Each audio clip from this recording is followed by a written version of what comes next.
নমস্কার, কেমন আছেন সবাই? রেসিপিজে নতুন একটা রেসিপিতে আপনাদের সকলকে অনেক অনেক স্বাগত জানাই। একটা সুন্দর মুহূর্ত শেয়ার করলাম আপনাদের সাথে। চলুন এবার রেসিপিতে আসা যাক। আজকে বানাচ্ছি কাতলা কালিয়া। প্রথমে মাছটাকে ভালো করে নুন হলুদ মাখিয়ে রেখে দিচ্ছি। তারপরে কড়াইতে সর্ষের তেল গরম করে দিচ্ছি। কাতলা কালিয়া সবার বাড়িতেই হয়। আমার বাড়িতে যেইভাবে হয় আমি সেটা শেয়ার করছি আপনাদের সাথে। তেলটা ভালো করে গরম হওয়া অবধি ওয়েট করছি। তেল গরম হয়ে গেছে, এবার দুটো দুটো করে মাছ দিয়ে আমি ভেজে নিচ্ছি। বেশি তেল দিলে মাছ তাড়াতাড়ি ভাজা হয়ে যায়, কিন্তু আমি আবার অত মাছ ভাজা তেল কী করব। ওই জন্য অল্প করে তেল দিয়েছি, দিয়ে ভালো করে দুটো দুটো করে মাছ আমি ভেজে তুলে নিচ্ছি। এখানে আমার মাছ ভাজা হয়ে গেছে। ওই মাছ ভাজার তেলেই আমি গোটা গরম মশলা ফোড়নে দিয়ে দিচ্ছি, আর দিয়ে দিচ্ছি কয়েকটা চিড়ে রাখা কাঁচা লঙ্কা। একটু ফোড়নটাকে ভালো করে নেড়ে চেড়ে ভেজে নিচ্ছি। একটু ফোড়নটা ভাজা হয়ে যাবে, মিডিয়াম ফ্লেমে ফোড়নটাকে দিয়েছি।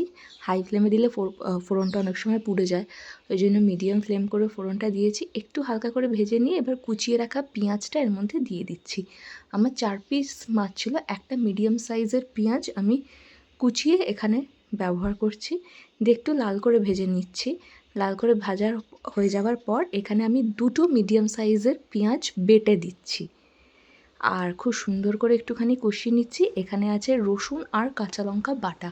আমি কিন্তু আদা ব্যবহার করিনি, আপনারা চাইলে আদাও দিতে পারেন। এখানে আমি রসুন আর কাঁচা লঙ্কা বাটা দিয়ে ভালো করে মশলাটা কষিয়ে নিয়ে এবার ওতে দিয়ে দিচ্ছি টমেটো পেস্ট। এখানে দুটো মিডিয়াম সাইজের থেকেও ছোটো সাইজের টমেটো দুটো দিয়েছিলাম, দিয়ে পেস্ট করে নিয়ে ওইটা ভালো করে এবার কষিয়ে নিচ্ছি। এবার রোজকার গুঁড়ো মশলাগুলো একটু একটু দেবো।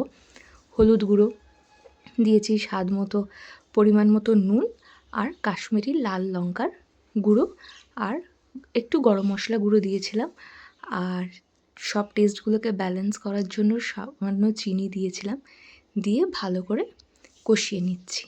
এটা ভালো করে কষানো হয়ে গেলে এর থেকে সুন্দর রঙটাও ভালো এসছে আর তেলটাও ছেড়ে গেছে।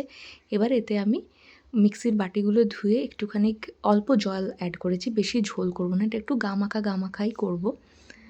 দিয়ে ভালো করে যখন ফুটে এসছে, এবার উপরে থেকে 1 চামচ মতো ঘি আর গরম মশলা দিয়ে এটাকে নামিয়ে নিচ্ছি। আপনাদের যদি ঘরে ধনেপাতা থাকে দিতে পারেন। দিয়ে গ্যাসটা অফ করে একটু ঢাকা দিয়ে রেখে দেবো, তাহলেই দেখবেন এরকম সুন্দর তেল ছাড়বে। ভালো থাকবেন।